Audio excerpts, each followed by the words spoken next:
Arratsalde on danoi, bai? Eskerrik asko hurbiltzeagatik, bai?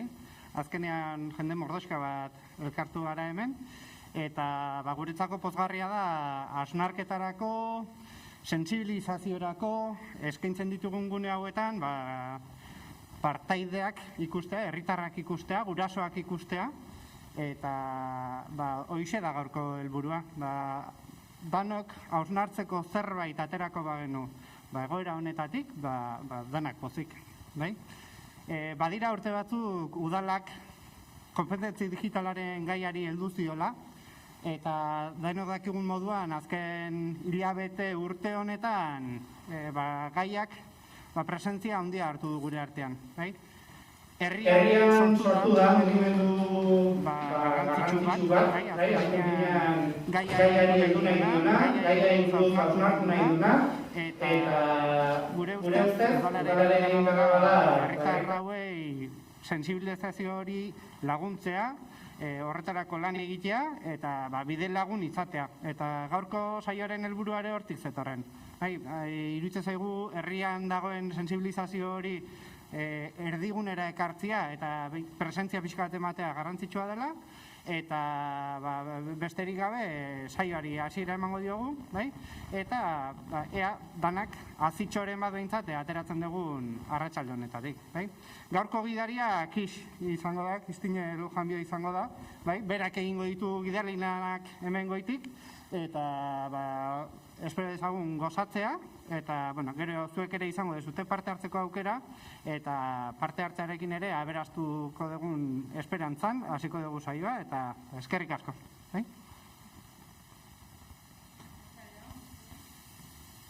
Leon, guztioi etortzagatik, honea etorri zatenak eta pentsatu dut streaming bitartez aukera dagoenez ikusteko, etxetik edo bakoitza bere txokotik ikusten ari direnei ere eskerrak ematea hemendikan. Nik egingo duena oaintxe, kontatuko izet pixka eta txaldea nola antolatu dugun, saioa nola antolatu dugun.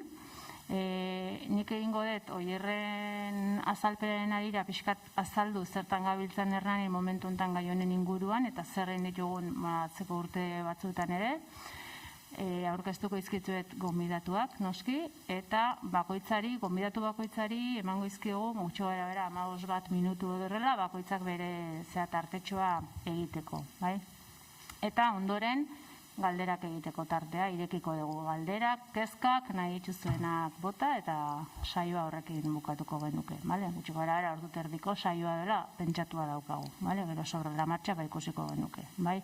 Ordunik, 2 minututan eta zertzela da modun, oierrek esan dunaren arira, urte asko damakizkigu Hernanin gai honekin pixkate kezkatuta, arduratuta, beste gauza askoren artean ere, nik bi arlo edo bi taldeetako lana aipatu nahi dizuet.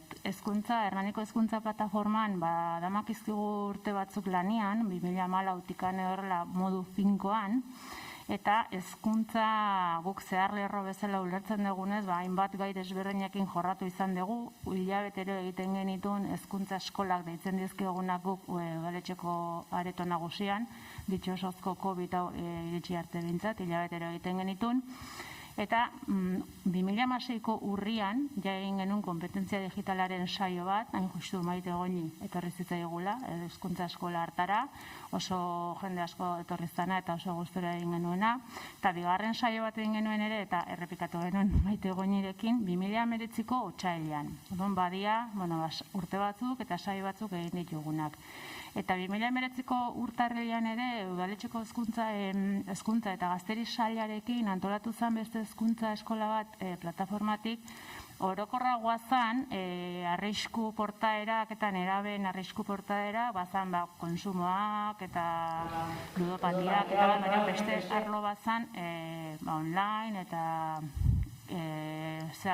adikzio hauekin, eta oso saio interesgarria egintzen ere, eta hori izan zen 2019ko urtarrilean, orduan, amakizkigu urte batzuk, ez?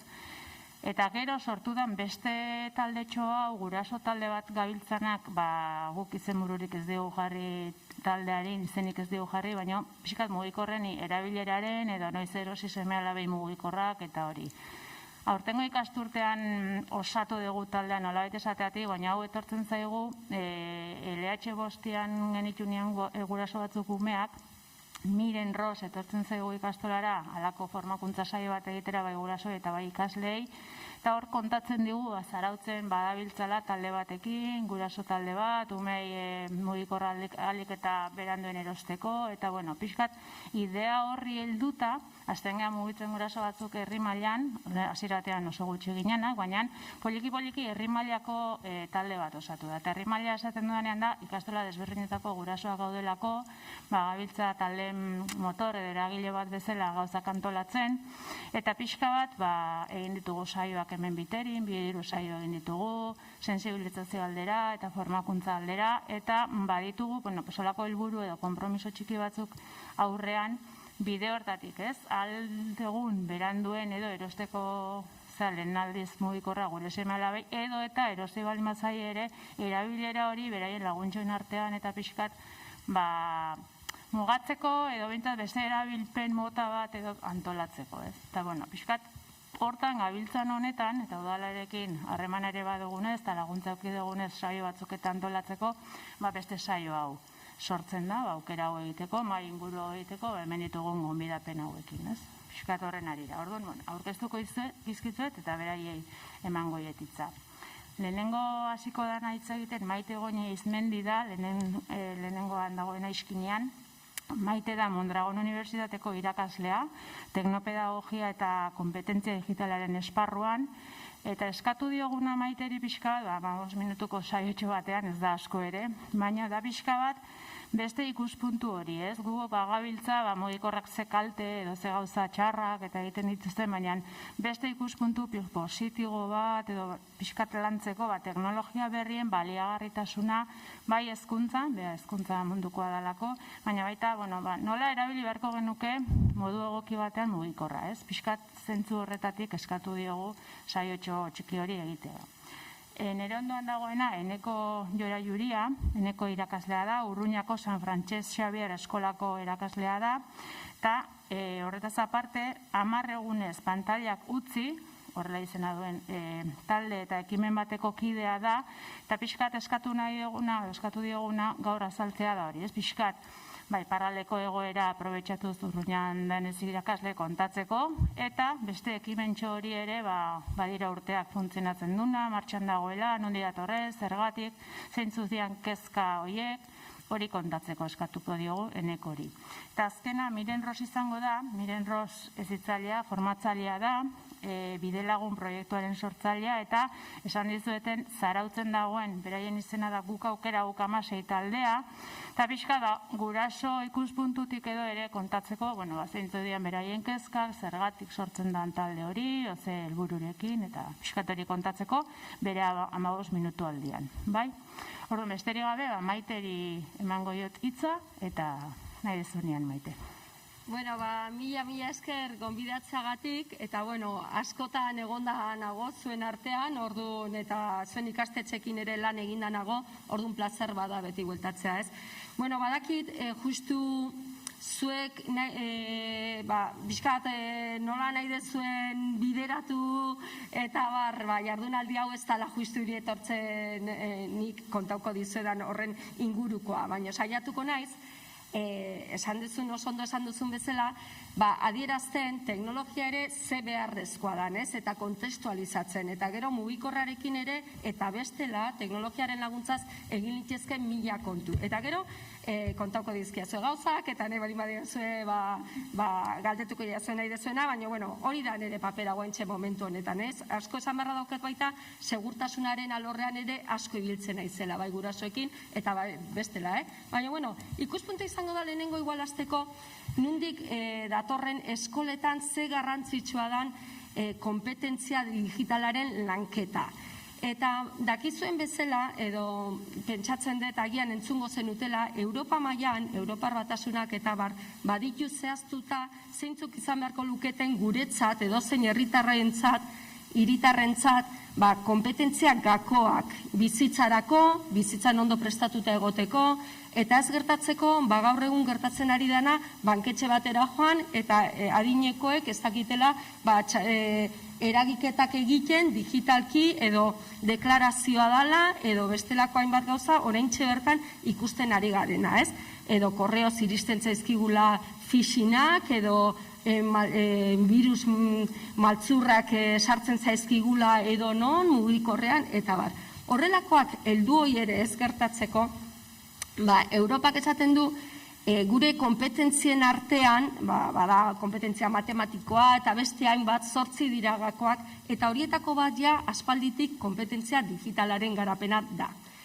Gero, bueltatzen malimagia edo tortzen malimagia pixka gertuxiago, eta gertuxiago da euskal kurrikulumera. Euskal kurrikulumak adierazten du, ze importantea dan komunikatzea digitalki, eta gero beste esparru batean IKT-ak, informazio eta komunikazio teknologiak erabiltzea ikaskuntza, irakaskuntza prozesuak hobetzeko eta bestelako kontuetarako. Orduan, hori nahi nuen lehenik eta behin aipatu testu inguratzeko gaia, ez? Orduan, gure seme-alabek, gure ikaslek zer jaso beharko luketen ikastetxean gero arazorik ez egoteko, kezka hoien arazo guztia dator, ez bakarrik ikastetxean, etxean ere bai, dator erabilera ez egoki batetik. Mugikorraren erabilera ez egoki batetik, azkenean mugikorra da gailu bat, eta gailu guztiek bezala edo tresna guztiak bezala erabil daiteke modu egokian eta erabil daiteke modu ez egokian, ez?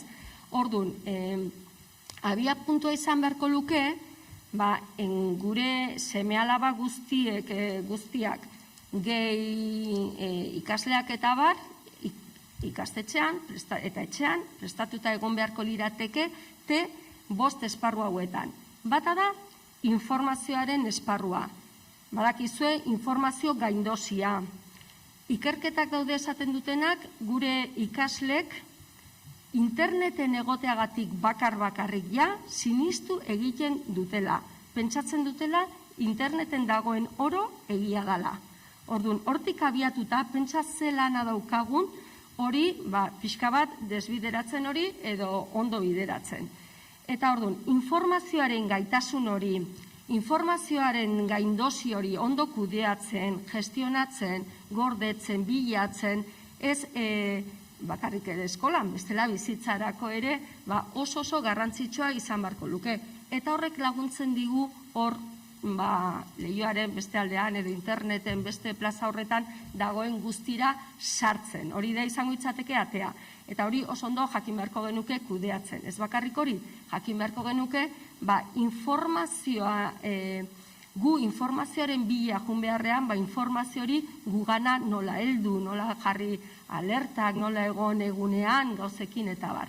Orduan hori oso esparru importantea da gero ez gertatzeko, gertatzen ari dena, fake newsekin, baina ez bakarrik umetxoi gertatzen zaiena, baizik helduoi gertatzen zaiguna, hauteskundetan gertatzen ari dena, eta hori dena ez, kompetentzia digitalaren atal bat, eta hortik bideratu beharko genuken punturen bat mai gainean uzten dudana, izango litzateke informazioaren kudeaketa hori osoa. Bigarren esparrua oso guztiz importantea dana, eta hortik dator agian zuen kezke nagusietako bat, lankidetza eta komunikazioaren alorra. Orduan, alor horretan, ikastetxean onurak begibistakoak dira, ez bakarrik komunikazioa ikastetxeari begira ikasleen artean, irakasle ikasleen artean, edo gurasoekiko. Orduan hor teknologiak ematen ditu aukera batzuk oso anitzak direnak lankidetzan aritzeko tresnekin eta horrelako kontuak. Baina atal horretan ere badago komunikazioaren esparruan identitate digitalaren zaintza. Eta hori da guraso bezala oso kezkatuta egon beharko genukena, gure seme-alabak ikasleak eta bar interneteko plazara ateratzen diren momentu hortan, identitate digital bat eraikitzen ari direlako. Aurreko batean, justu ikastaro bat ematen nahi nintzen, eta pertsona helduei eta bar, eta esaten nien, baina zu badaukizu identitate digitala, eta test bat egiten nahi ginen, iteko pixka bat, jakiteko identitate digital hori, edo kompetentzia digitala noaino garatuta zuten, eta batek esan zin, ez, baina nik ez dauket inungo identitate digitalik. Nik zuek galdetuko banizue, zuek badaukezuen identitate digitala ze esango zenuten? Bota lasai, Bai, ez. Ez. Bale, oin nahi nun. Eta orduan, adibidez, WhatsApp talden baten balin bazaude, ja identitate digital bat daukezu. Eta seguro guraso guztik daude guain gaur egun WhatsApp talde batean. Ez da behar profil bat eukitzea Facebooken, Twitterren, Instagramen, identitate digital bat eukitzeko. Erosketa bat online egiten balin badezue, identitate digital bat duzue. Naiz eta zuek ez dezuen landu. Orduan hori da gertatzen ari zaiena gaztetxoagoei.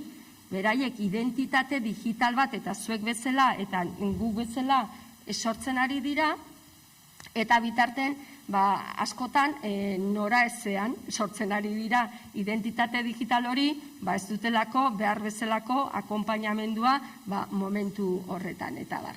Orduan, hori ere kompetentzia digitalaren zati oso importante bada. Beste esparru bat izango litzateke, adibidez, horren inguruan asko hitz egin dezakegu, noiz hasi mugikorrarekin, zein erabilera eman, zein adinarekin, zertarako, ikastetxean bai, ikastetxean ez, bestelako gailuak zeintzuk bai, zeintzuk ez, norenak, nor geratzen dan datu horiekin, nola kudeatzen dan hori guztia. Orduan ikusten duzuen bezala oso zabala da esparru horri, baina nik ikusten dut puntu horiek oso garrantzitsuak direla kontuan eukitzeko justu mai honetan eta kezka horrekin, ez? Beste alderdi bat jorratu beharko genukena, eta baita aurrezten detena, eta teknologiak izugarrizko aukerak ematen dituenak da edukien sorkuntzan. Egunero ikusten dugu, zei aiotasuna duten, batez ere gazteek gailuekin bideoak sortzen eta horrelako kontuak. Hori, eramaten baldin badugu eskolara, zabaltzen dizkigu irakasleoi izugarrizko atepila eta baita ikaslei, ez? Informazioa beste modu batea adierazteko modua, aurkezpenak gaur egungo medioetara egokitzea, irakasleek irakaskuntza prozesuak hobetzeko aukera anitzak ematen ditu teknologiak, adibidez, kanpoko jendearekin proiektuak bideratzeko, adibidez, irakasle grabatzeko bideoak, bideotutorialak eta etxean ikus ditzaten ikaslek eta gero guk aprobetxatu gure klaseak benetan aplikatzeko ikasitako hori, egon beharren azalpenak ematen, egun osoan klasean, ikasleak seme-alabak ohituta egon behar dira horrelako medioetara eta hizkuntza mota horretara, pixkat audiovisualak eta kontuan hartuta, gero beharko dutelako eta beharko dutelako egunero. Eta ez dut gehiegi luzatu nahi, baina bai beste esparru garrantzitsu bat eta horrutzi nahiko nukena ere da, eta kompetentzia digitalaren markoak hori espreski aipatzen du da segurtasunaren arloa. Eta hori da benetan landu beharko litzatekena. Ez teknologia erabili behar dan, ez ze onurak ematen dituen, hori badakigu, konprobatuta dago, onurak ematen dituela eta gaina beste alde batera ere ezin da begiratu, ez? Eta ni gaina hainaiz batez ere hezkuntzaren munduan hitz egiten edo mundutik, ez? Gero aizian eta hori zer egin beharko litzateken, hori ere oso interesgarria da, baina beste plano batean ere hitz egin beharko litzateke, ez? Eta orduan esaten izuena segurtasunez ibiltzearena, segurtasunez, baina helduoi gertatzen zaiguna, erosketak segurtasunez egitearena, seme-alabak jakin behar dute, noiz arau batzuk eduki behar dituzte, erabiltzeko, adinaren baitan, gauza batzuk izango dira, besteak, segurtasunez ibiltzea da, jakitea beraien datuak sagratuak direla, eta beraien datuak sagratuak direla esan nahi dut oso gertutik 10 urteko iloba daukat, eta TikToken dago, naiz eta ezin duen egon, eta nik esaten dio danera nahi ezin da egon, o TikToken bestela ez, bueno ez, baina eremu kontrolatu batean dago. bale, eremu kontrolatu batean, nork ikusten duen informazioa eta hori dena, interesgarria ez, horre egiten diren gauza batzuk oso interesgarriak dira. Adibidez, orain modan jarri dira TikToken, sare sozial bada, oso modan dagoena, 9-12 urteko umen artean, amonen errezetak plazaratzea, birazearik eta polita. Amonen errezetak eta hori jartzea hor plazan eta baina, klaro, beti ere, kontrolatuta balin badago, nork ikusten duen hori zein ordutan erabiltzen den, zertarako eta bar. Eta hor uzten dut, debaterako zepintzatzen dut hortik jongo dala dena, hor uzten dut, kontziente izan da, kezka handia sortzen duen puntua dala, ez? Eta azkenik bukatzeko, 5. kompetentzia digitalaren 5. esparrua izango litzateke arazoen ebazpena.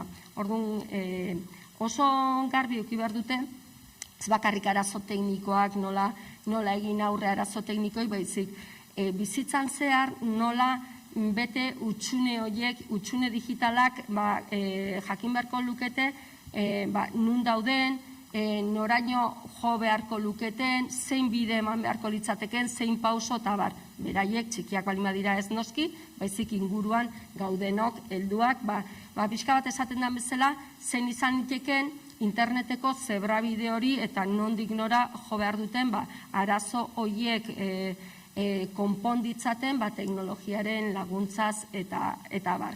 Orduan, esparru hori guztia ondo bideratzeko ezinbestekoa da elkarlana.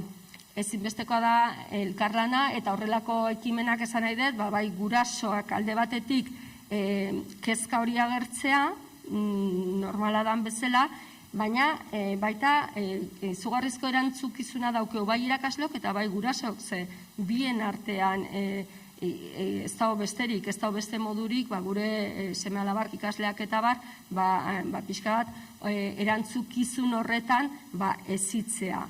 Eta orduan, beste alde batetik, ekimenak eta egitea ondo daude, ekimen puntualak eta, baina beharko litzateke ikastetxen aldetik gure ikasleen irtera profil bat kompetentzia digitalari dagokionez oso ondo markatuta egotea.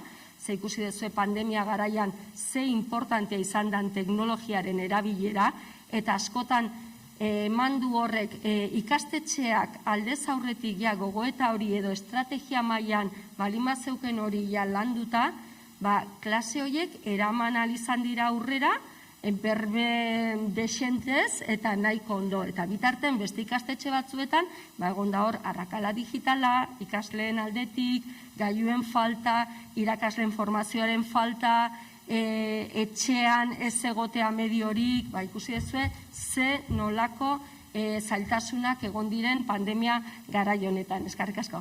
Eta orduan, nik gutxi gora bera, 15 minutu horietan, 5 puntu horiek nahi nituen mai gainean jarri, batez ere idea nagusi batekin ez, kompetentzia digitalaren garrantzia, hori esparru guztietan, arlo eremu guztietan lantzearen garrantzia, eta batez ere kontuan izatearena esparru horietako bat dela, segurtasuna eta oentxe hitz egiten edo hitz egingo dugun identitate digitala, mugikorren erabilerarena eta bar. Baina ezin dugula beste alde batera begiratu, beste garai batean biziko bagina bezala jokatu, gaur egun tokatu zaigun garai honetan, nola bideratu pixka bat modu egokian kompetentzia digitalaren gai hori.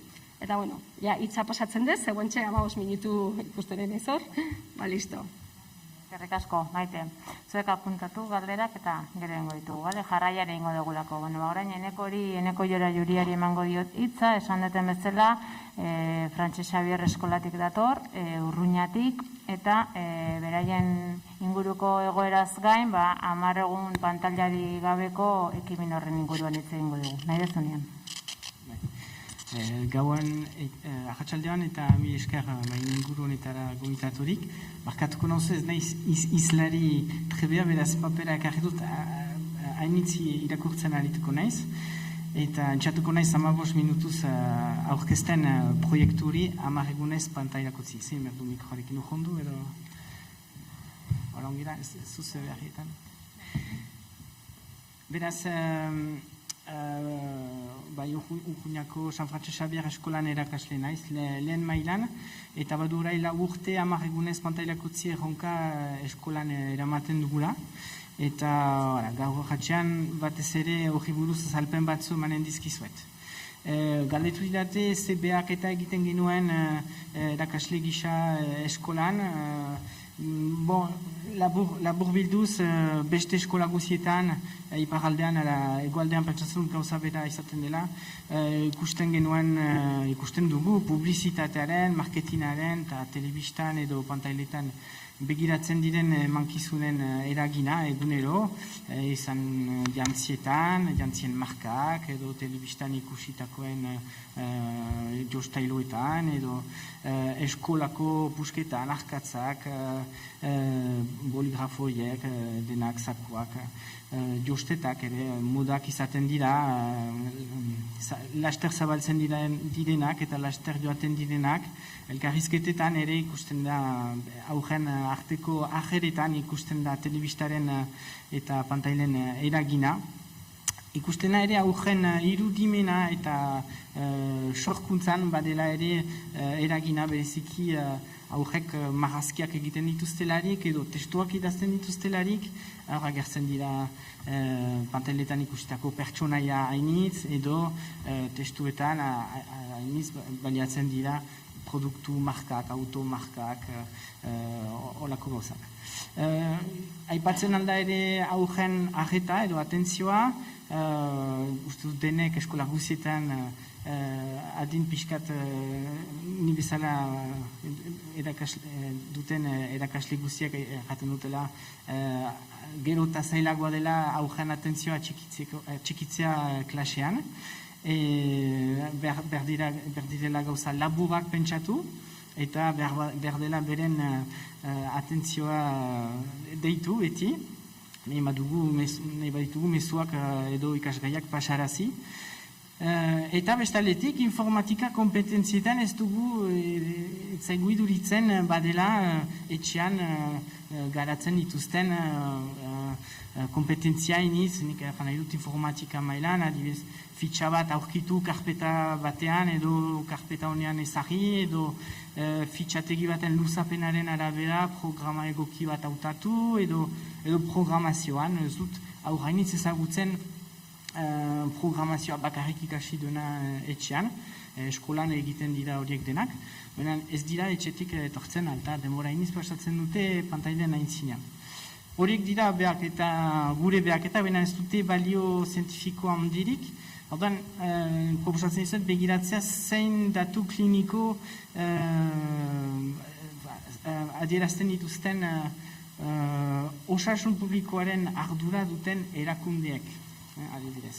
Ordan, aipatuko ditugu adibidez frantsesez ANSES edo Segurtasun eta Ingurumen Agentzia Nazionalarenak, Santé Publique France, Frantziako osasun publikoa, edo munduko osasun erakundea, edo Frantziako Kardiologia Federazioa, edo bizimodu sedentarioaren eta jarduera fisikoaren behatoki nazionala.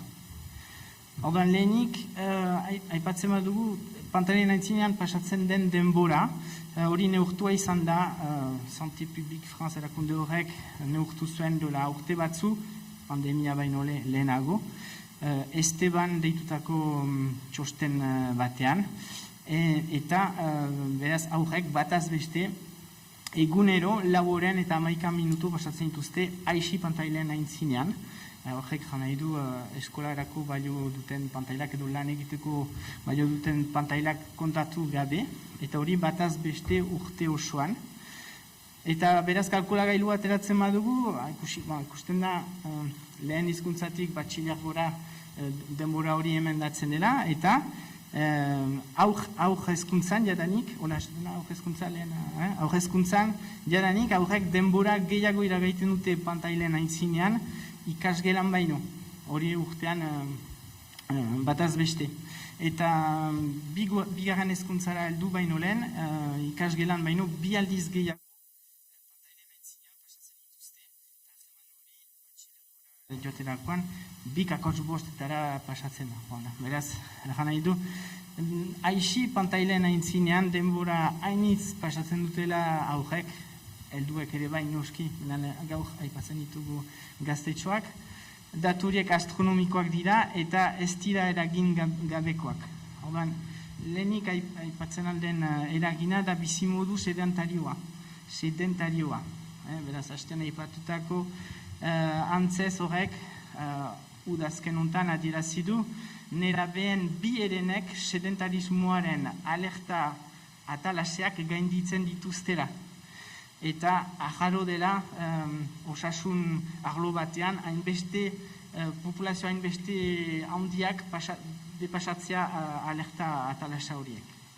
Gero bizimodu sedentarioaren eta jarduera fisikoaren behatoki nazionalak erran du 2 hilabete berantago, haurrain erabei eta gurasoei zuzendutako prebentzio kanpaina nazionala garatzeko premiazkoa beharra badela, denbora luzez pantailarekin egon litezken arriskuei buruz komunikatzeko. Frantziako Kardiologia Federazioak ere badu aspaldi alarma jotzen duela, 40 urtez nerabeek beren gaitasun fisikoaren 25% inguru galdu dute. Hori bere webgunean agertzen da. Horrek jan nahi du, 600 metro lasterka ibiltzeko, bigarren hezkuntzako aurrek lehen behar zituzten 3 minutu, 40 urte berantago, jan nahi du 2013an behar zituzten 4 minuta. Ordan hori 2013ko datuak dira eta pentsatzen alda, berbara okertu direla geroztik ere. Frantziako Kardiologia Federazioak dio osagarri erloiu bomba bat dela. Kostua handia da, ikerketa batek zenbatu zuen kostu hori, gizartean den kostu hori, osagarrieran aldetik, eta bai produktibitate galtzearen aldetik, bizimodu sedentariaren eragina, beraz, 61 milioi euro urtero frantzias estatuaren zat. Eta gero besteak badira, eskolako hezkuntzaren zuzendaritza orokorrak idatzi du, bere webgunean agertzen da, jarduera fisikoa praktikatzearen areagotzea eta gazten portaera sedentarioak mugatzea osasun publikoaren arazo nagusiak dira, pantailak eta teknologia digitalaren erabilerari dagokionez beharrezkoa da hezkuntza komunitateko eragile guztiak sentsibilizatzea. Munduko osasun erakundeak ere badu aspaldi aipatzen dituela gai horiek. Aurrek eta nerabeek denbora sedentarioa mugatu beharko lukete eta bereziki pantaila baten aurrean ematen duten aisialdia. Beraz, gomendioak argi dira eta pentsatzut behar ditugula entzun. Loari buruz ere gauzak erraten aldira, Santé Publique France erakundeak dio pantailen eta loaren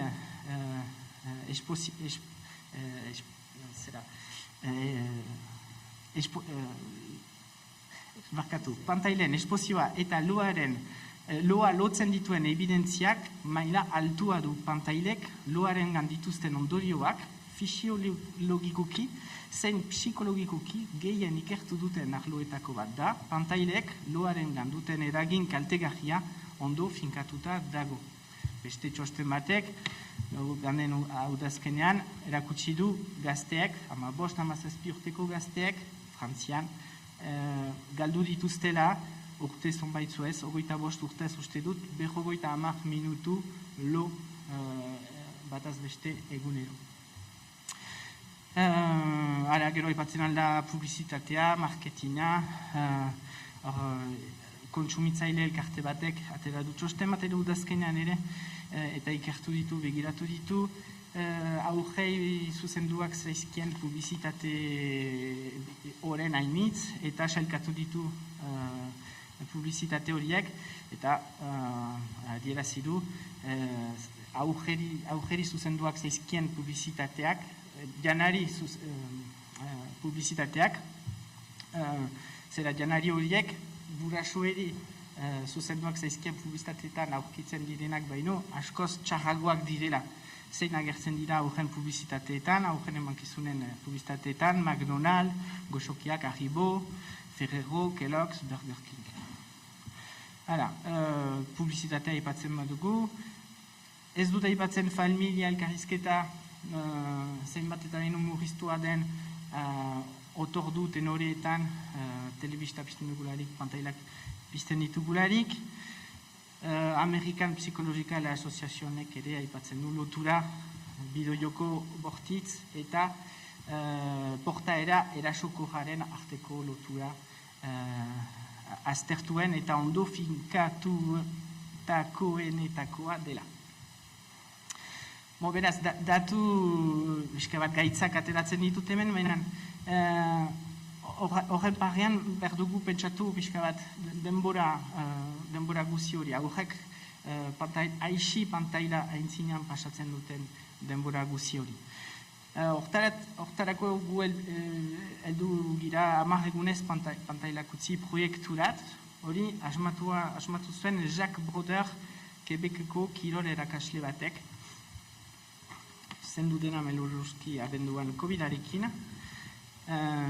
Ura militantea izan da, 35 urtez, aktivista baketsua zen, eta ez dizuet denbora pasatzen da, ez dizuet bere historioa kontatuko, baina 1989an izan zen ikerketa bat, Estatu Batuetako Stanford Unibertsitatean, egina izan zena, programa bat zuzendua izan zitzaien eskolako 9 urteko aurrei, eta horren 18 hasteko programa bat, zeintan pantailak murrizteko teoria zabaldua zitzaien, eta gero bazen ere 10 eguneko pantaila baraualdi bat, eta horren ondorioz neurtuak izan ziren benefizioak hauek izan ziren, 3 izan ziren, ahozko eta fisiko indarkeria erdira murriztua, adipositatea edo larru azalaren loditasuna beherakada da barmena, eta azken gauza gurasoei eskaera gutxiago telebistan aurkeztutako justailuentzat adibidez. 10 eguneko erronka hortik asmatua izan zen, beraz, 10 egunez aixi pantailak ustea proposatzen zaie aurrei eskola batean, baita eskolako erakasle eta langilei, eta burasoek ere parte dezakete. 10 egunez, jarduera alternatiboen programa bat eraikitzen dute burasoek erakasleekin eta elkarteekin edo erriarekin. Eta jarduera horiek eramaiten dira eskola tenoretatik kanpo. Jana edu, guk 4:30 bukatzen dugu, 4:30 iti, egiten alko dute berbara ibilaldi bat mendian, edo futbol partidu bat, edo xake iniziazio bat, eta asteburuetan ere, astezken arratsaldetan ere. Ikasgelan prestatzeko jarduerak badira ere erakaslearekin. Odan, emaitzak zein diren datuak deklaratiboak dira, baina desafio edo erronka horren ondotik familiek diote, familiarekin denbora gehiago partekatua dela, 10 egunez. Jarduera fisiko eta kiroletarako eskainitako denbora emendatzen dela.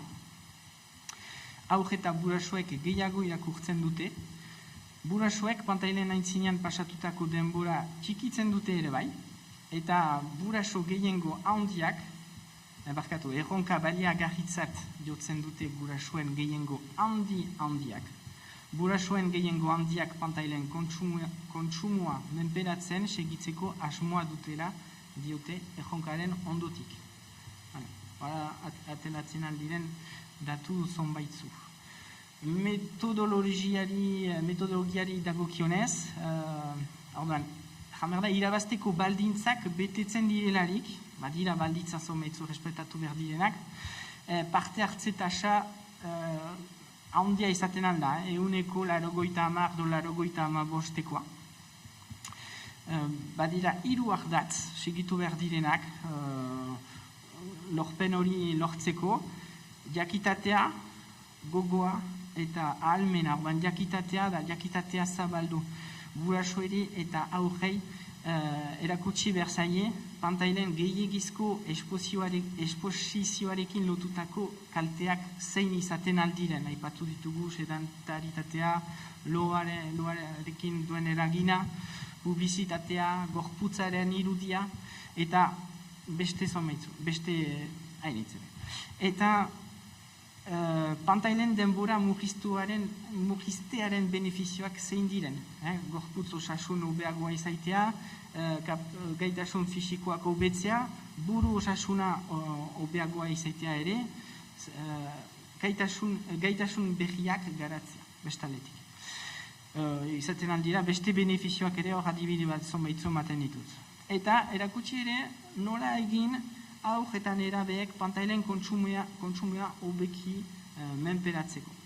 Horiz da, jakitatearen ardatza. Gero, bigarren ardatza da, erronkari heltzeko gogoa eman. Gogoa emaiteko ikasleak behar du pantailekin duen ahemana hori pixka bat analizatu, pentsatu. Adibidez, kontatu zenbat denbora pasatzen duen pantailen aintzinean, astean, egunean, zenbat denbora pasatzen duen lo egiten, zenbat aktivitate fisiko egin duen, olako gauzak. Eta, pixka bat ohartzeko zertan den. Gero izaten alda ere, pantailek sortzen dizkien emozioak aipatzen ere. Adibidez, bada ariketa bat zeintan aurrek marrazten duten zein momentutan momentu bat zeintan beldur izan duten filma baten aintzinean. Hori, ez nahiz luzatuko zut esterik izanen. Laster bukatu dut, aipatzenen gogoa eman eta 3. ardatza lortzeko ahalmena eman. Hortarako badira tresnak, jardueren programazioa, gurasoek, elkarteek, eta erakasleek eta berbada herriak eraikitzen dutena, batzutan ikasleek ere parte hartzen dute hortan.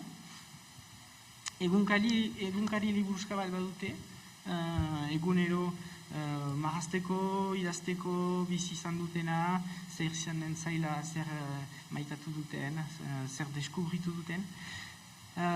Eta ere puntuak irabazteko ordutegia, zen desafio hortan aurrek puntuak irabazten dituzte, egunean 6 une badira, zenetan pantailari gabe bizitzen badituzte memento horiek, aldi bakoiz puntu bat irabazten aldute. Puntu horiek ez dira kompetizio, ez da lehiarik egin artean, baizik eta elkartzen ditugu puntu guziak, eskolako puntu guziak, eta ezartzen ditugu eskolaren aintzinean, kontagailu handi batean, eta helburua da albezain bat elgarrekin albezain bat lortzea. Berbada beste elementu garrantzitsu bat, almena emaiteko, erronka partidu bat bezala aurkeztua zaie, joko bat bezala, edo balentria olimpiko bat bezala. Desafio hori oso zaila baita, eta indar desberdineko bi talde aurrez aurre egongo dira, bata pantailaren aurrean, bestea atzean. Pantailaren aurrean ikasleen taldea da, pantailako denboraren ezkututako kostua ezagutzen ez duten kontsumitzaile afizionatuek osatua, eta pantailen atzean aisialdiko eta publizitateko milaka profesional barkatu, helburu komun batekin aur gehiago pantailaren aurrean erakartzea eta mantentzea luzeago eta maizago. Profesionalak ordaintzen dira, ikasleak ez, nola irabazi kirol guzietan bezala entrenatuz eta elkarri lagunduz, zer irabazteko aisialdiko eta publizitateko profesional horiek baino, burumuin indartsuagoa besterik ez. Beraz, bukatzeko gana dut, aurjai eta nerabei erronkaria aurre egiteko ahalmena eskaini nahi dieten guraso eta irakasleek ahaleginak batzeko erabakia hartzen duten edozein tokitan antola daitekela desafio hori. Eskola eta familia batuz geroz elkarteak erria lotzen altzaizkie eta egiazko gizarte mobilizazioa sor dezaken ekimena da 10 egunez Pontailak utzi erronkarena. 2018an deialdi bat egin genuen urruñatik erronkan parte hartu nahi zuten ikastetxe guziei. Urte guziz geroztik dei hori zabaldu dugu, aurten 120 eskolek parte hartuko dugu aurtengo desafioan, hasiko dena maiatzaren 25an, Euskal Herrian, Frantzian eta Quebecen ere bai. Orutara eta 16.000 gaztetxo hori erronka eramatea proposatua izanen zaie. Hala, eta zergatik ez orai Hernanin edo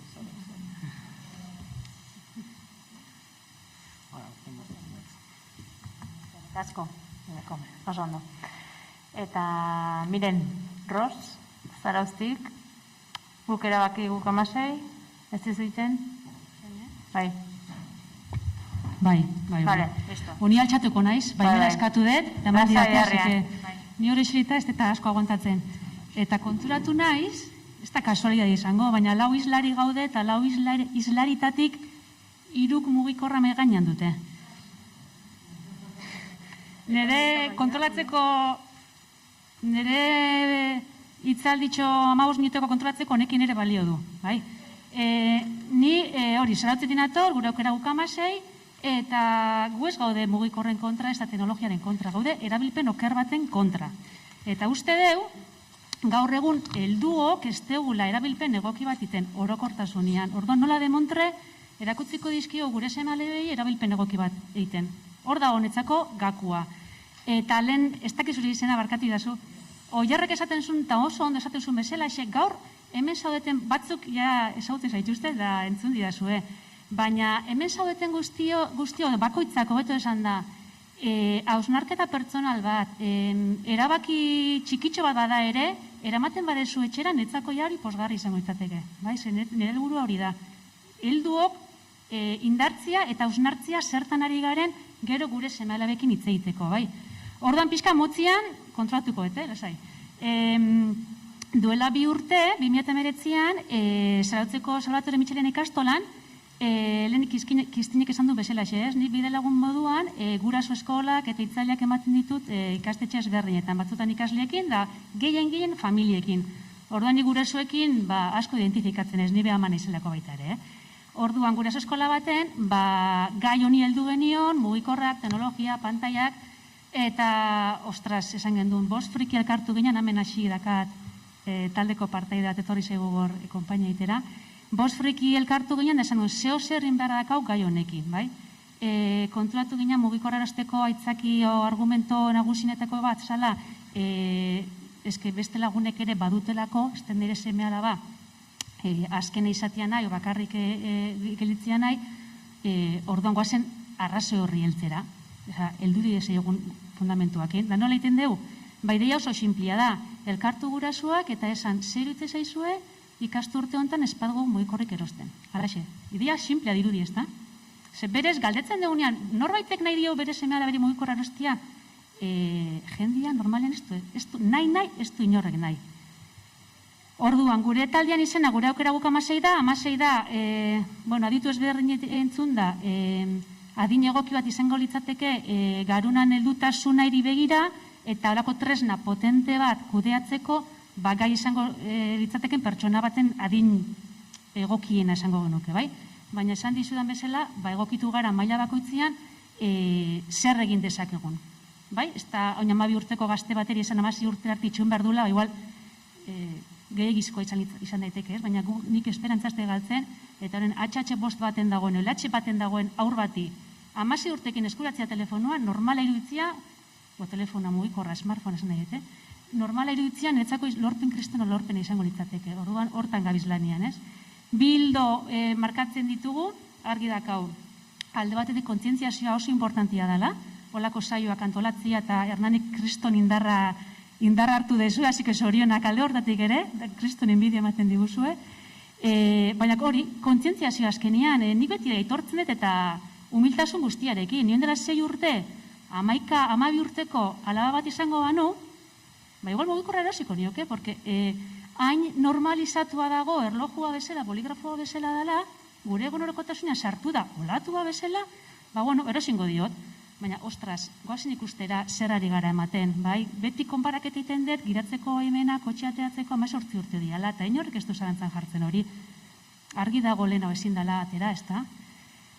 Mugikorrekin sare sozialak lehen maite epatzen zuen TikTok eta abar adin minimo badute dana, WhatsApp 16 urte dazka, adin minimo bezala, 16 urte, zenbat pertsonak erabiltzen dute hortik bera. Pila bat, bai? Orduan, gure guraso talde bagara, eta hortan gabit. Alde batetik hori kontzientziazioa, ez dut bukatu esaten, kontzientziazioan bideo hori, tertuliak, txarlak, bideo kaseroak egiten ditugu, alde hortatik, eta gero beste alde batetik, eta funtsezkoa eta praktikoena, paktuak edo konpromisoak. Gurasoekin elkartu, aurrez aurre elkartu, eta esan, zer iruditzen zaizue, aurten espadiogun boikorrik erosten gela hontan, bai? Egia da pertsona batzuri konpromiso hitzak urduri jartzen diela, baina netzako oso importantia da aurrez aurreko harreman hori eta elkartzia. Ze askotan, gertatzen da etxeko bakardadian eta zure borroka pribatu hortan zure seme-alabarekin oso zaila dela horri eustia. Eta guraso moduan, jauia nire hitzi pertsonala da, guraso moduan mua jartzia, arauak, borrokatzia, kosteitzen zegu gero eta gehiago. Eta mugikor bat etxean sartzen denean, edo tableta, edo zer gauza, da pelea kontinua. Holaxe da. Eta hortarako gurasoak prest egon behar dugu. Bai? Mugak eta mugak jartzen ibili behar dugu. Baina nik uste gauza dana bezala, erabilpen egoki bat iteko, lehenko hausnarketa bat inber deula heldu bezala. Eta bigarrena, ahalik eta gehien atzeratzea, bintzat mugikor propio hori, porque ez dute behar. Hernani baten ez dute behar. Edo zinek esaten dena, zehose gertatzen basaio guztien ikasleekin egoten ezinean beti galetzen eta beren gure garaian bezala, ez? Beren gurasoen telefono baldin badakite eta dana dakite buruz.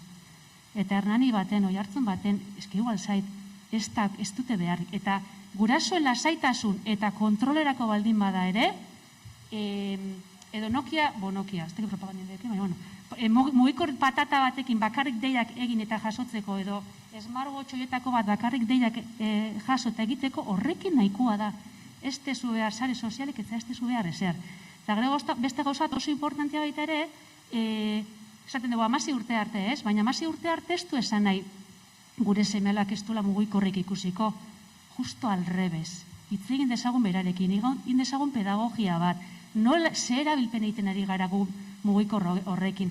Lehen maitik aipatzen zuna, ze webgune dia informazio egokia o fidagarria topa dezakegunak. Sare sozialetan ze publikatzen da, egia alda ikusten ditugun bizitza perfektu horiek. Guzti hori aurretik inberradan launketa bada adin egokia dutenian, 16, egun baten izango da, 16 dutenian hartzen dute mugikorral eta ja badakite gutxi gora bera erabilpen egoki bat iten. Eta hoxe da, ez dakite, nionekin uste nahikoa dakatela. Galderariko bekazue, hemen txegun gariz. Eskarek asko. Galdera tartetxoa jendeari iriki baino lehen, jendearen baimenarekin, igual nahi dezute zuen artean, zuek egin dituzuen aurkezpenekin edo zuen arteko zozer nahi badezute komentatu, zuen artean, da bestela jendeari emango nioke hitza, nahi dezutena? Jendeak galdetze zalean. Baieneko? Jendeari, nahi dezutenari, nahi badezute galdetu, nahi badezute iritzia bota, nahi dezuten bestela mikroa bai hori, bestela... Nik gauza bat esateko aprobetxatuko dut, ni nola ikastetxe eta herri ezberdinetan nabilen gai honekin azken aldean bastante, esatiak kezka, gurasoen kezka, hau oso orokorra dela. Eta leku askotan jendia dagoela gogoz gauzak aldatzeko. Askotan guraso batzuk esaten digute, hau da, teknologiari ezin dugu beste aldera begiratu, noski ezin digula beste aldera begiratu, baina eman aurretik goazen erakustera nola erabili. Eta guraso asko gogoz daude, pixkat olatu horren kontra juteko. Hasierak zaila dira, hori holaxe da, baina nik uste gero eta jende gehiago, pixka normalizatzen jongo gara. Eta 16 urte esaten deunean, o 15 igual zait, igual jendeak ez dugu barra ingo. Zer, hori batzutan barra egiten dute, noraz bazte, baina igual oker gabiltzena gu gara, oroko horrian esaten den. Horre zelan da, Silicon Valleyko famatu horiek, ez dakit entzun dezuen noiz ematen dizkieten tabletak eta mugikorra beren seme-alaberi, o bere seme-alak ze eskola tiporetara eramaten dituzten.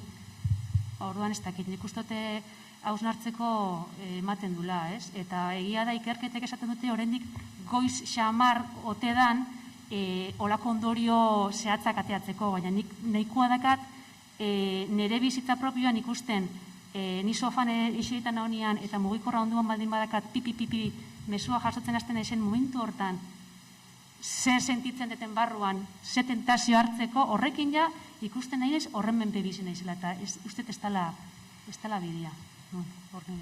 Nire espitxa. Bale. Zuek, animatzen zate, galderaren bat egitea, zozer, bai. Asier. Ez, atzakua, barkatu. Hemen, zure atzian. Kaixo, arratsaldeon. Bueno, nik nahi nion ez dakit nola dakan izena. Eneko. Bai, Eneko, kaixo, bai. arratsaldeon. Ez que, haitu dit eta interesante ditzen zait 10 egun horiek, baina nik, ez que, zui entzun nahi zeiten, emateu, zui guan ez da zuatuko, la dieta de, o ayuno de sirope badauna, no? 10 egun, jetxi, eta gero hortik aurrea, venga, gora iteu, oza, 10 egunek, ze aznarketa, hortik aurrea, ze gertatu da ume horiekin. Pantailak jetxi da, o izan da 10 eguneko abstinentzia eta gero hortik gora...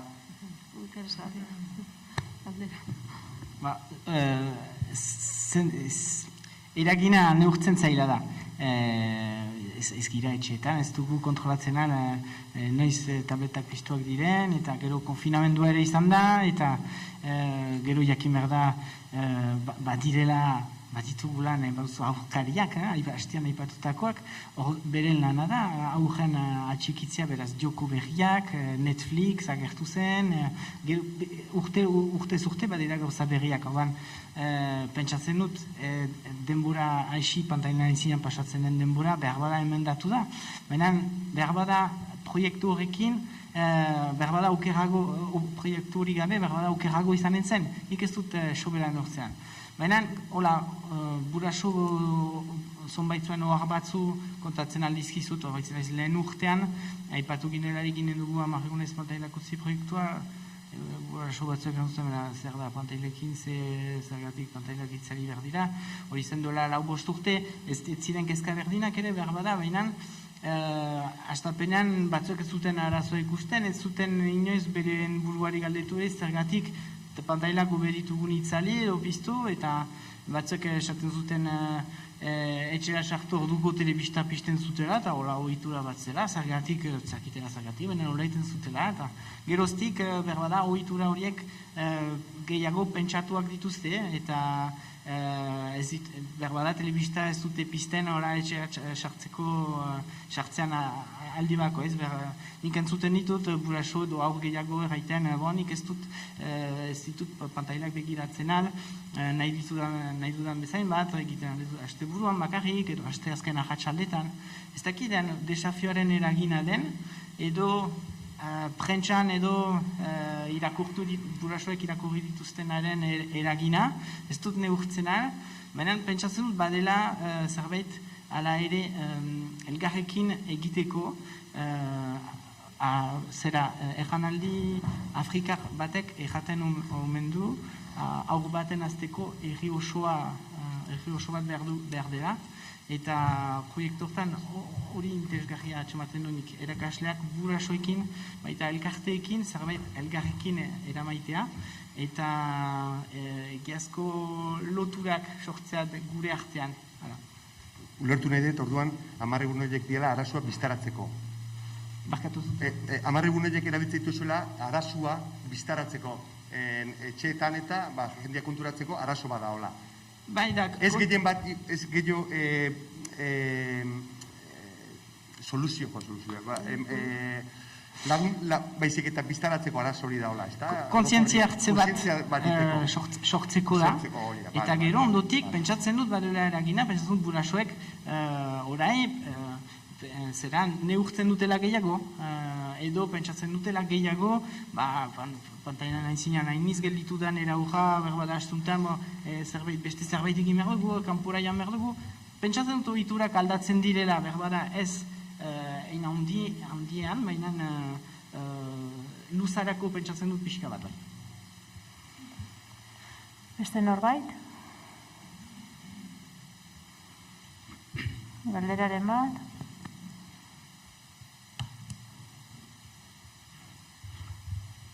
Nik botako izut bat, Maite.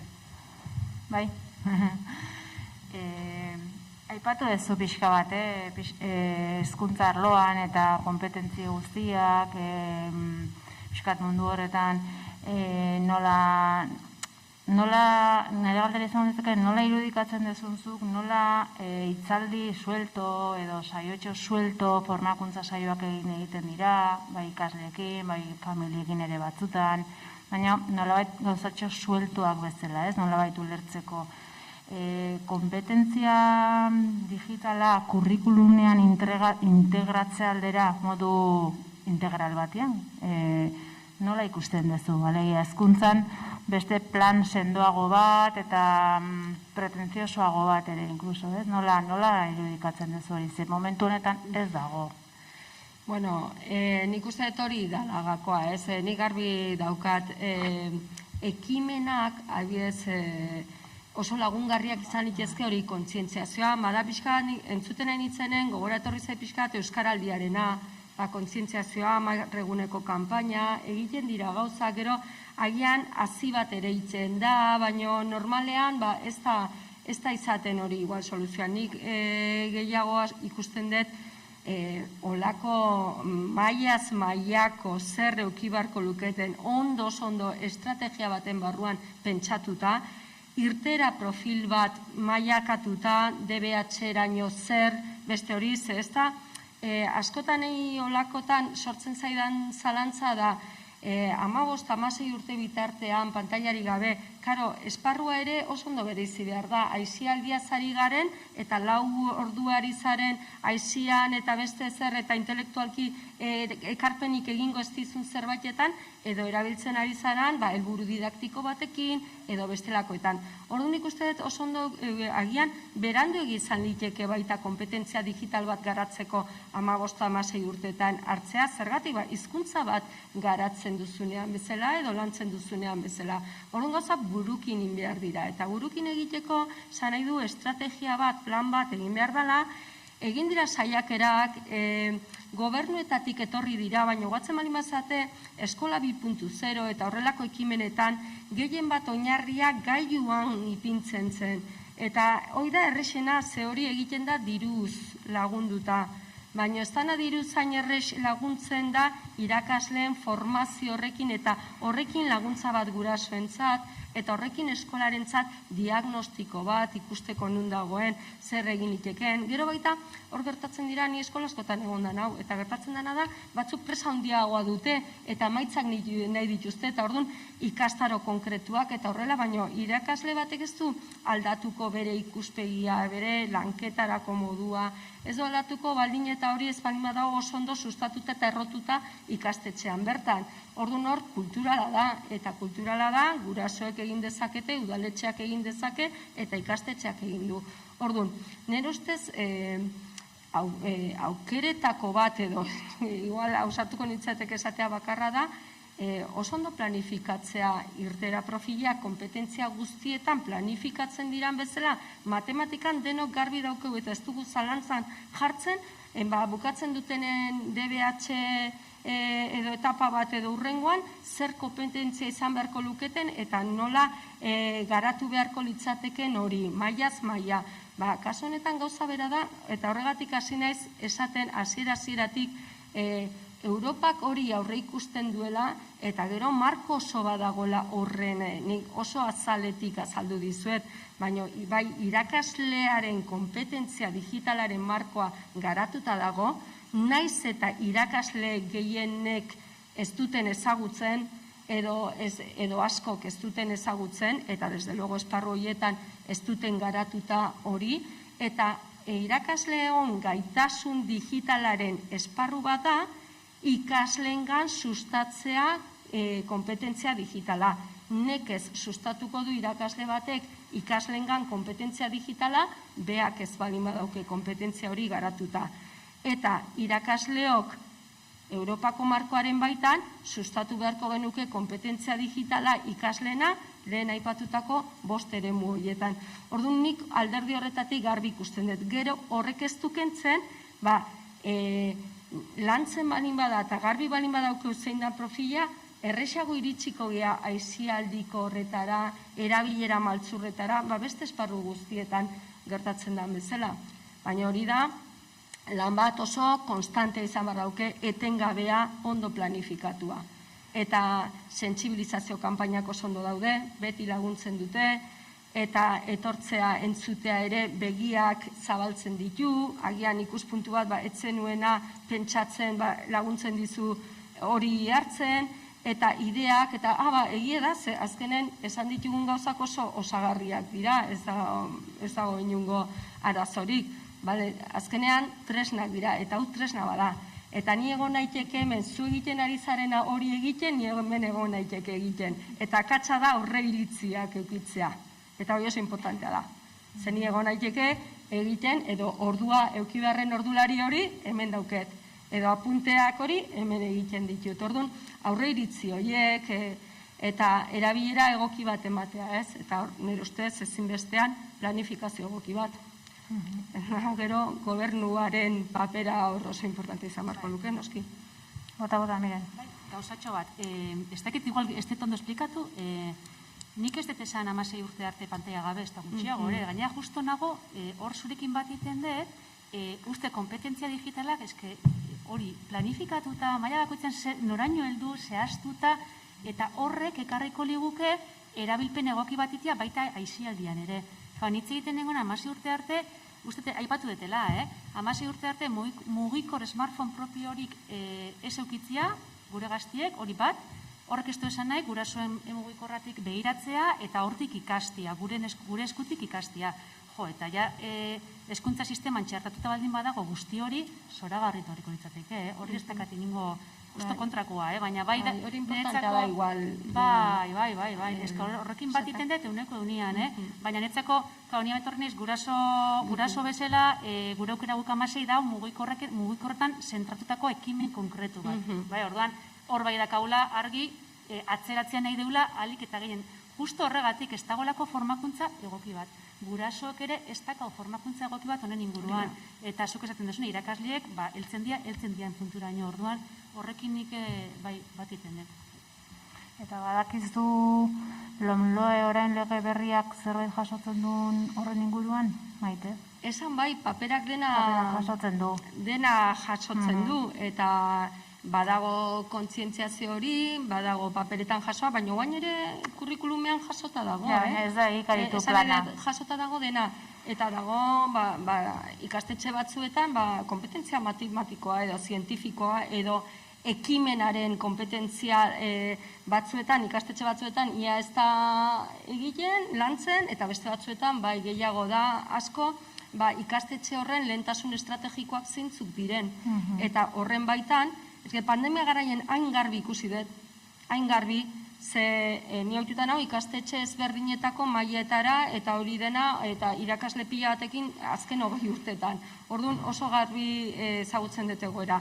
Eta pandemia garaian oso garbi geratu da, aldez aurretik lehendik hori lehen etxita zuten ikastetxeek aurrera egin ahal izan dutela askoz ere hobeto, ze garbi zuten nundik nora jo, naiz eta zailtasunak eukize. Ez da inolaz ere bat ere erraxa, klase bat eta lehenengo pertsonan bizitzen dut unibertsitatean eta bestela, zan nahi de klasean ematea etxen daudenekin konfinatuta, gehi hemen daudenak teknologiarekin, gehi beste daudenak ez dakizen, gehi eskatzea, pertsona bati egitea, 2 edo 3 lana. Horiek ere ez geha egon erabat euneko eunean prestatuta horri erantzuteko, eta gero etxe bakoitzaren errealitateari erreparatuta ere, hor diferentzia handiak eman dira. Baina egia da, diferentzia handiak direla ikastetxe eta ikastetxen artean. Zuekeneko, irakasleen aldetikan jasotzen duzute formakuntza berezirik kompetentzia digitalaren inguruan, sistematizatuta dago hori edo...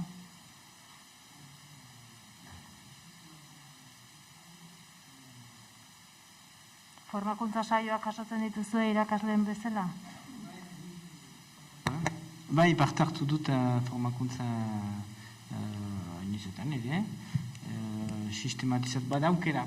Ez dakit, zomaketan nahi sistematizatua den, orai hasten diren erakasleentzat, hori ez zaitut erraten ala, baina bai, badira formakuntzak. Gero ikusi gara formazioan, irakasleen formazioan ere, aukerakoa dan, formazio hori, denetzat dan, ikaskuntza irakaskuntza prozesuak hobetzekoa dan, ikaskuntza irakaskuntza prozesuen hobekuntza teknologiaren bidez ere maila esparru askotakoa izan liteke. Izan liteke teknologia erabiltza bakarrik lehen paperean egiten zan berbera egiteko. Orduan horre berez, erabili teknologia edo ez erabili, berdintxu da. Orduan askotan ere iruditzen zaigu ez, erabiltzen ari gara teknologia, baina agian ezke ahi ematen erabilera egoki bat, izan barko luke erabilera bat, teknologiari gabe egin ezin ez diren gauzak, eta helburu didaktikoak beti ere lortzeko ez. Hor klabea da teknopedagogia lotzea, garbi dago. Zera, gero, niri iruditzen zait, 10 urte arte, azkenean, egin ditugu formakuntzak, erusi ditugu tresnak, baditugu pantailak klaseetan, eta ez dut uste hain gaztetan, hainbeste pedagogia zuk aipatzen duzun bezala, azkenean segitzen dugu gauza berdina egiten, eta ez dut hainbeste ikusten ze ekarpen baden aur hain gazteentzat. Pentsatzen dut fakultatean eta batxilergoan edo hor gauza iniz gehiago egiten aldela, ez dakit nola esaten den, klase inverse, zera delantzizko klase horiek, zer gauzak begiratu etxean eta experimentazio gehiago egin klasean eta holako gauzak. Baina guk ditugun aurrentzat, 10 urte arte, nik sinetsi dut, egin dituen formakuntzak joan nintzen urrun, Lilleraino formakuntza horien egiterat, eta zenbat posibilitatea gertzen zen numeriko horrekin biziki interesgarria iduitzen zitzaidan. Eta azkenean, iduitzen zait ez duela ekarri adin hortako aurrentzat, hainbeste zera nolean obetze handik. Beste norbaitek, galderaren bat?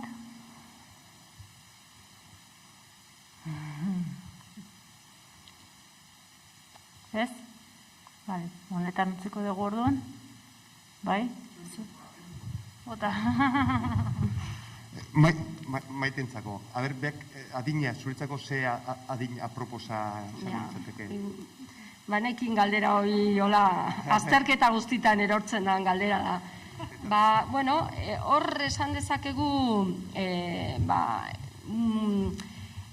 osasuneko, mundu mailako osasun erakundeak ipinita dituela pantailekin eta aipatutako horiek, zuk aipatu dituzun horiek, aipatuta ditu zein adinetan ez, ze ardinak arte ez, 2 urte arte bitartean ezertxore ez, eta hortiken aurrea ordu bete gehienea jota, eta hortik goaz goraka eta hori baino, klaro. Hor ematen diren pautak beti ere izaten dira, osasunari begira eta badakigu, pantaila batek euki dezakera, zeguk ere egiten dugu, baina baita motxila eramateak, ez dakiz zer osasunari egin diezaioke kalte. Orduan, zure galderari erantzunez, ez daukete erantzun garbi bat.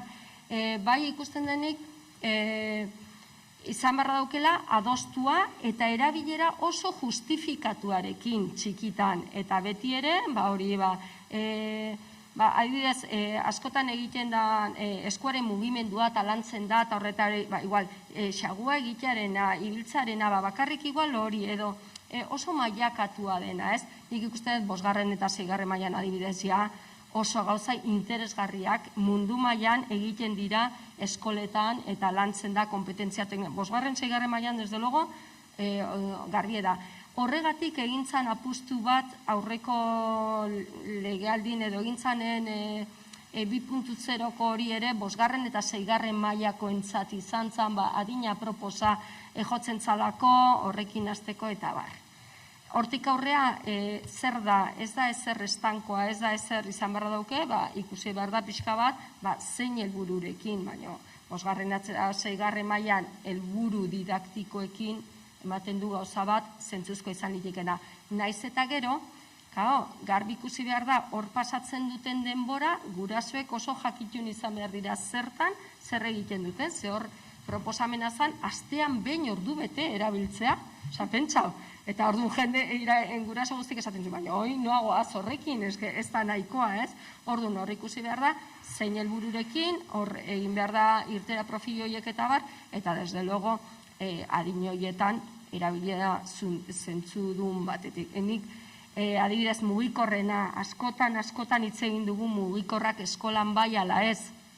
Karo, nola, hain demonizatuta dagoen mugikorraren erabilera, iaia enaiz ausartu ere egiten ezer esatea horren inguruan, ze bestela, igual, hor, norbaitek, botilan botatzea egitea zerbait, baina kontu da, mugikorra ez dala berez bere horretan, zu juntzaitezke ikaslekin, natura irtera bat egitea, eta landare guztiak geolokalizatu eta gero Wikipediara igo, eta zaude hezkuntza kolektibo baten parte eta ekarpena egiten ari zara, eta gero hizkuntza bat ikasten ari zarenean, kanpoko beste eskola batekin nik ikusi ditut esperientzia zoragarriak, bideokonferentziaz, ingelesez hitz egiten, bestea, teknologiarena da,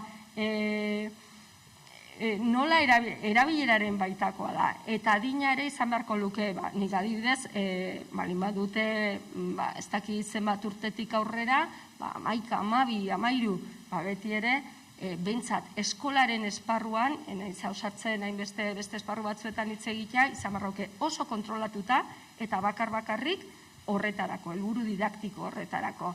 Eta gaina, ohitu behar ditugu, ze ez daukena zentzuik da, garai baten egiten zanan, ordenagailu gela batera, denbora galdu, martxan jarri, gailuak ez dakizer, informazio bat bilatzeko.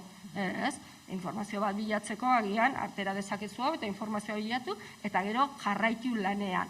Baina horretarako, ez da hau izan behar zigor bat edo opari bat, ez tresna bada, eta horretan ez behar ditugu. Orduan hor dago klip aldaketa, ez? Orduan, ez dauket erantzunik, ikusten dezun bezala, baina nik uste dut hori nik uste dut hori gaina, hori hartu behar dela herri mailako erabaki badala, eta ez nahi zai Hernani, herri mailan, Euskal Herrian, honen aldeko apustua egiten dugu, eta iruditzen zaigu egokia adin honetatik aurrera egitea apustu hori, ez? Eta hortik aurrera, zertarako nola eta zein helbururekin. Baina goza zoragarriak egin ditezkela elkarrizketa bat egitea ikastetxeko ikaslek adin nagusieko egoitzetara eta mugikorra eraman dezakete elkarrizketa bat egiteko. Erabiltzen ari dira mugikorra, baina erabilera didaktikoa da, eta gero,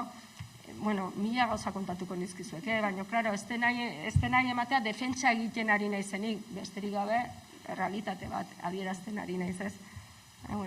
Eta Maite, horri segituz, horrek esan nahiko luke norberak bere mugikorra eduki beharko lukela? Esan nahi dut, hori adostuta egon barra dauke. Ikastetxe askok erabiltzen dute, Chromebookak erabiltzen dituzten bezala, edo ordenagailuak, edo bestelako ez dakizar.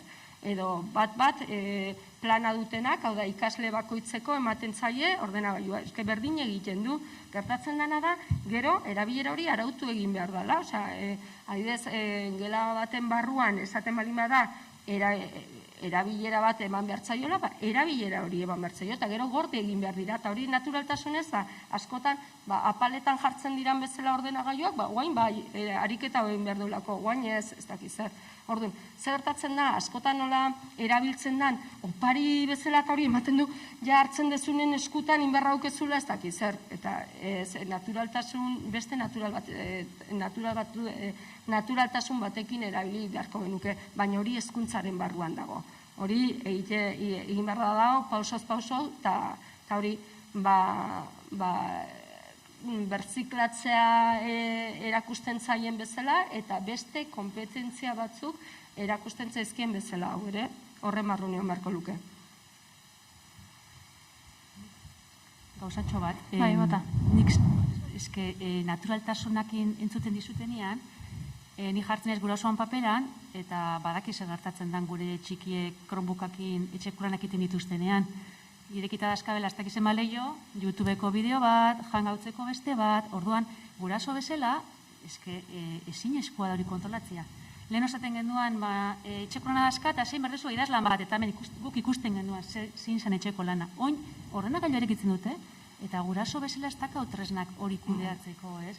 Eta oinala gutxi psikologo bat entzun nion, gaur egun gure gaztiek online iten dituzten etxeko lan horiek, diala portabenturan etxeko lanak iten jartzia bezala. Eta kabe, horren beste pantalla erakargarriak, naturaltasun hori izaten desunean oso zaila iten da, porque menpekotasuna da kabor, oso zaila da. Bueno, gurasoek ez dituzte tresnak, badituzte tresnak, badaude tresnak etxeko ordenagailuan, ikastetxetakoan, zein orrialdetan sar zaitezken, zeintzu denetan ez, programa kontrol parentala edo gurasoen kontrola hobetzeko programak daude, esan ere estrategia pila bat daude, txikitatik, mugikor bat edo gurasoen mugikorra hartzen duten unetik ere, hori konfigura liteke, bai etxeko ordenagailua, bai hemengoa, ez hartzeko eta profilak sortu litezke, baina berriz ere bueltan gatoz, bai irakasleon eta bai gurasoen kompetentzia faltara, ze egon badaude kontrolerako, tresna mordo badaude. Orduan gaina, adinaren baitan kontrolatu egin behar da. Da, kalera eskutik helduta ateratzea bezala.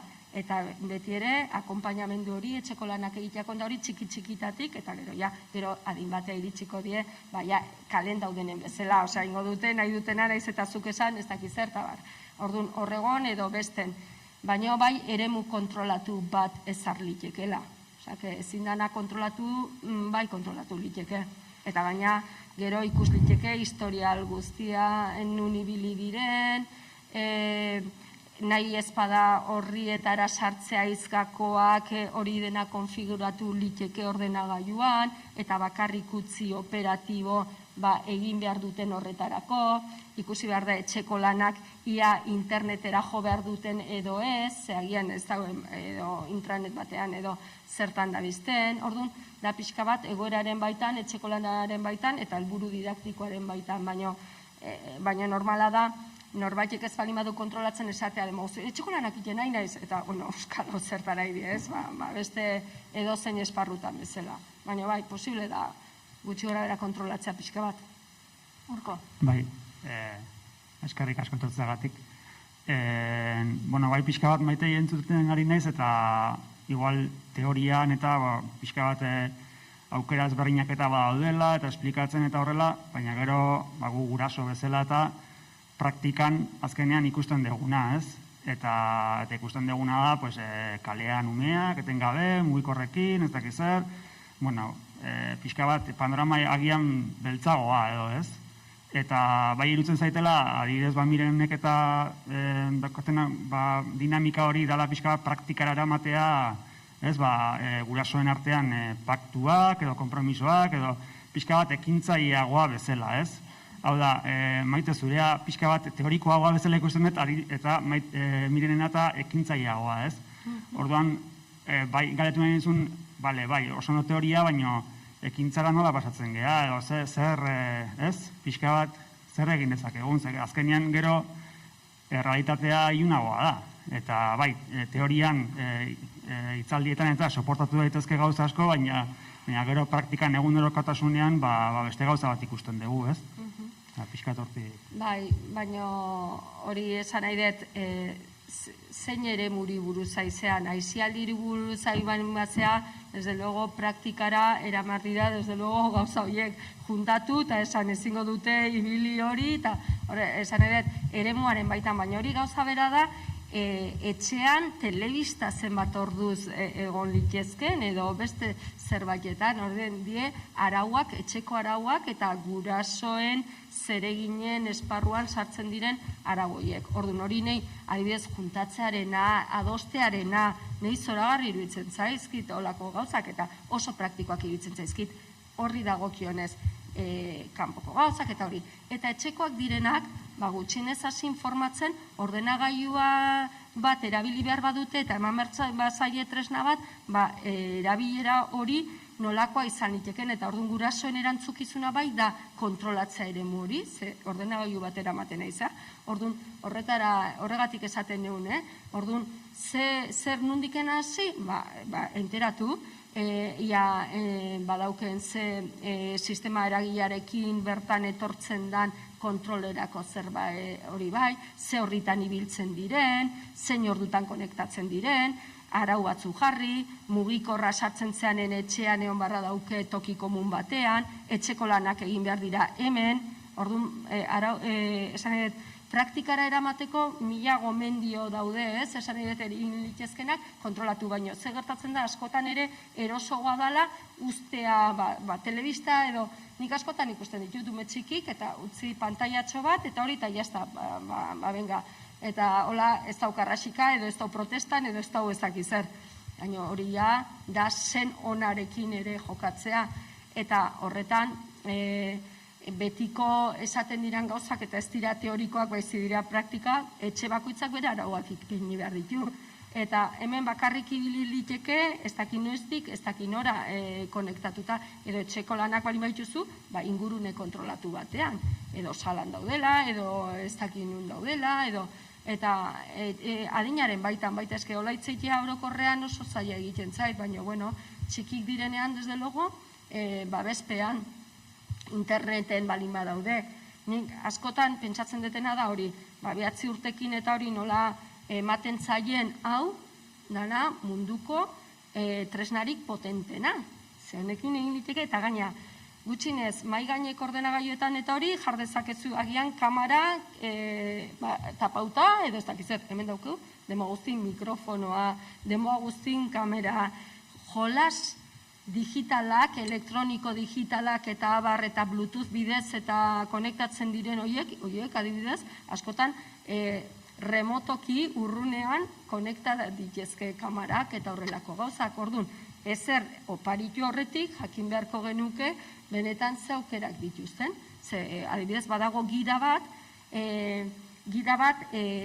olako jokuen aurrean nola erabili behar dira, zer oparitu, zein adinetarako eta bar.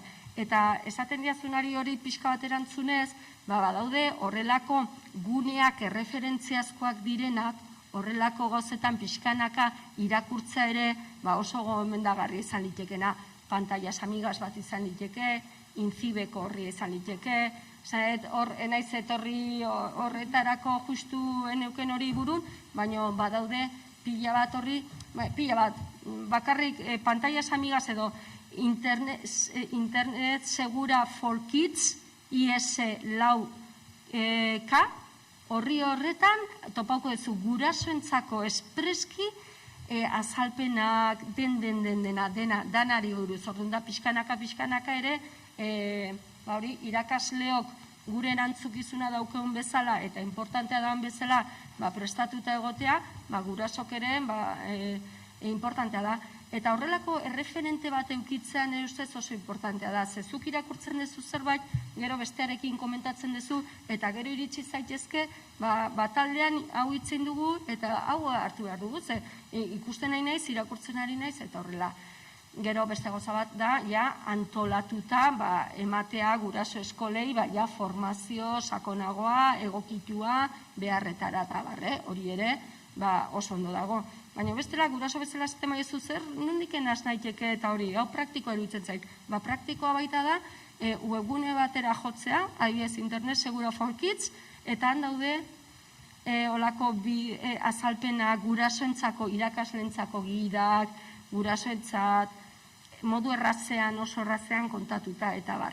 Eta gero, hemen badago kontuz datos, beste webgune bat, baita datuen eta bideoak eta ume txikientzat eta hori euskaraz ere badaude, eta horrela pantailas amigasek dauzke gaztelaniaz, baina guraso batek ikusteko oso aproposak dira.